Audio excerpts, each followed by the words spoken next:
السلام عليكم حبيباتي الغاليات، كنتمنى تكونوا بخير وعلى خير. اليوم جبت لكم فيديو جديد فيه بزاف د الحوايج زوينين. غادي ننظف الدار والدروج ديال العماره باش نوليو نشوفوا النقاوه والراحه. وغادي نوجد معكم شوربه القرع الاحمر اللي كتجي زوينه بنينه وسهله. ومن بعد غادي نوجد معكم كيش بالكروفيت والكالامار والسبانخ، شي حاجه اللي صحيه وبنينه، ولكن ماشي هادشي بوحدو. غادي نهضروا على واحد الموضوع مهم بزاف، القناعه وكيفاش نعيشوا مرتاحين بداكشي اللي عطانا الله. اول حاجه نبداو بها هي النقا، حيت النقا راه نصف الايمان. اليوم غادي نوريكم كيفاش كنقي الدار والدروج ديال العماره بطريقه سهله وسريعه دغيا، ما كياخذوش ليا الوقت.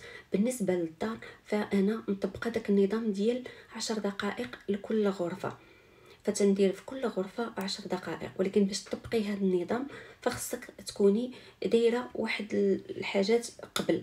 خاصك تكوني منظمه، مثلا كل حاجه عندك في بلاصتها، ما تكونش عندك قوه الكركبه وتكون عندك داكشي زعما هكذا معرم هنا وهنا وهنا.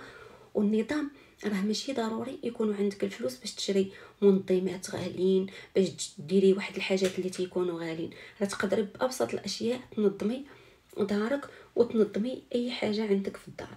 فمثلا بغيتي هذوك البوكسات مثلا اللي تدير فيهم، اولا منظمات اللي تنظمي فيهم مثلا الملابس الداخليه والتقاشر وشي حاجه هكذا، فولارات ولا، فما عندكش فلوس باش تشري هذوك المنظمات اللي غاليين، فتقدري تستعملي غير كراطن هكذا تجيك فيهم السلعه. قدرتي تغلفيهم غلفيهم باش تعطيهم واحد الجماليه، ما قدرتيش تغلفيهم هكذاك تستعمليهم وديريهم كل حاجه نظمي فيها. مثلا واحد فيه التقاشر، واحد فيه الملابس الداخليه، كل واحد نظمي فيه شي حاجه. راه ماشي التنظيم راه ماشي تيعني ان خص يكونوا عندي الفلوس باش نكون انا منظمه كل شيء. راه تقدري بابسط الاشياء تنظمي دارك.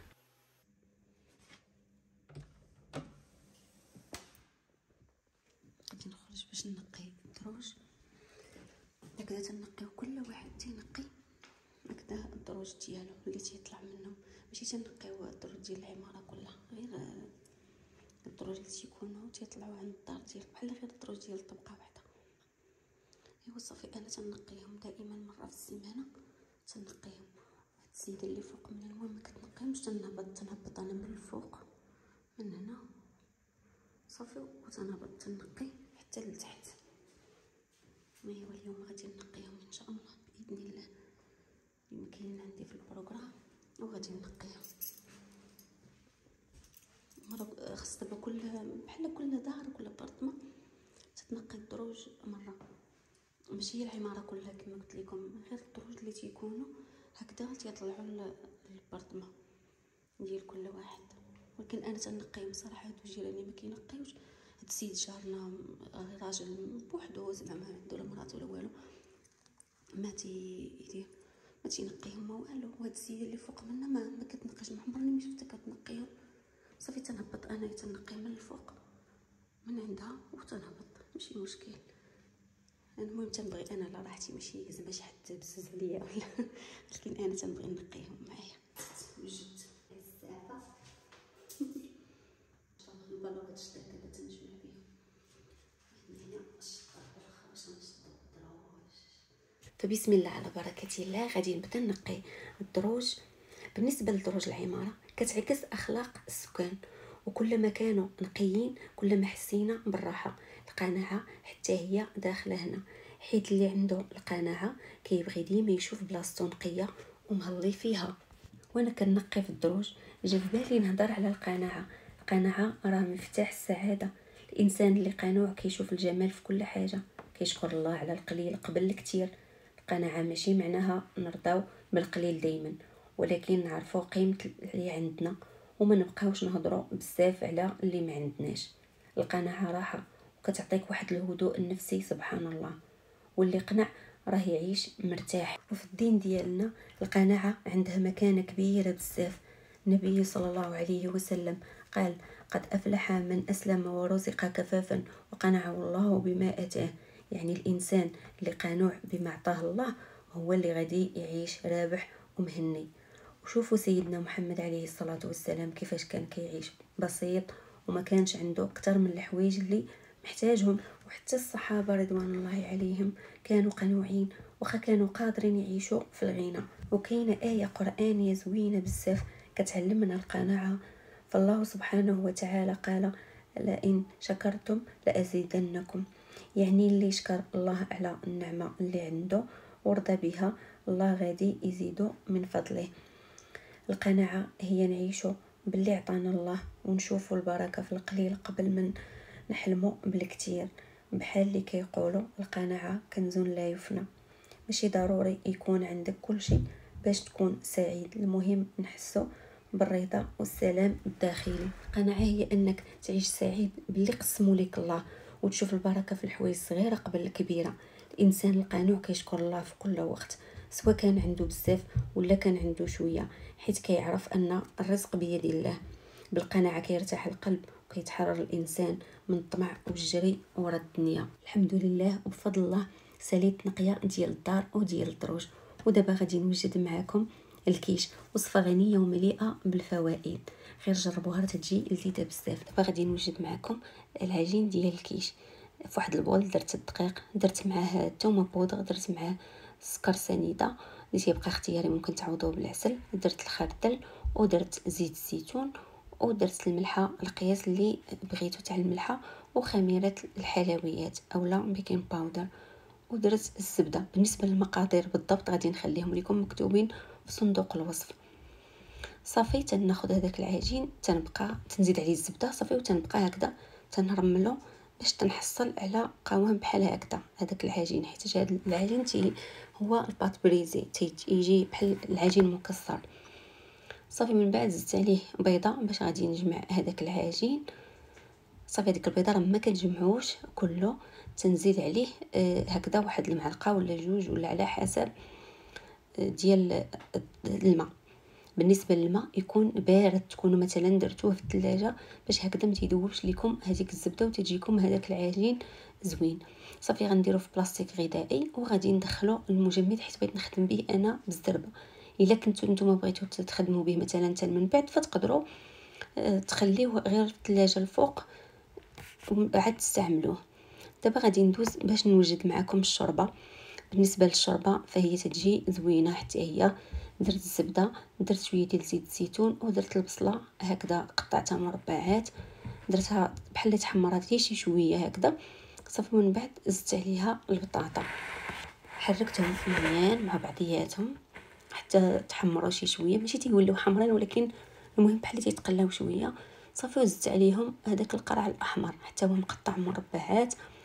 حمرت كلشي مزيان كيف تنقولوا حنا، بحال تنقولوا قليتو زعما، المهم بالمفهوم ديالنا حنا ديال الدارجه. صافي زدت الملحه وبقيت هكذاك نحمر هذوك المكونات اولا هذوك الخضر. صافي وزدت عليهم الماء وغادي نغطيهم ونخلي الشوربه كتبرد كطيب عفوا. انا دابا درت معكم الفيديو كيف ما انا وجدت الوصفات. صافي دابا غادي ندوز باش نوجد الحشوه ديال الكيش. درت المقله، درت فيها زيت الزيتون ودرت فيها البصله وشويه ديال الملحه. صافي وخليت هذيك البصله هكذا كتنزل مزيان حتى تبان ليا راها دبالت شي شويه، ما كتبقاش هكذا قاصحه. صافي وغنزيد عليها السبانخ. بالنسبه للسبانخ فكانوا عندي انا في المجمد. صافي جبتهم تذابوا شي شويه واستعملتهم. صافي درتهم خليتهم تحمروا، زدت عليهم شويه ديال البزار صافي وخليتهم هكذاك تحمروا نشفوا شويه، ما بقاوش في زكين مابقاش فيهم داك الماء، ودرتهم في واحد البول بوحدهم.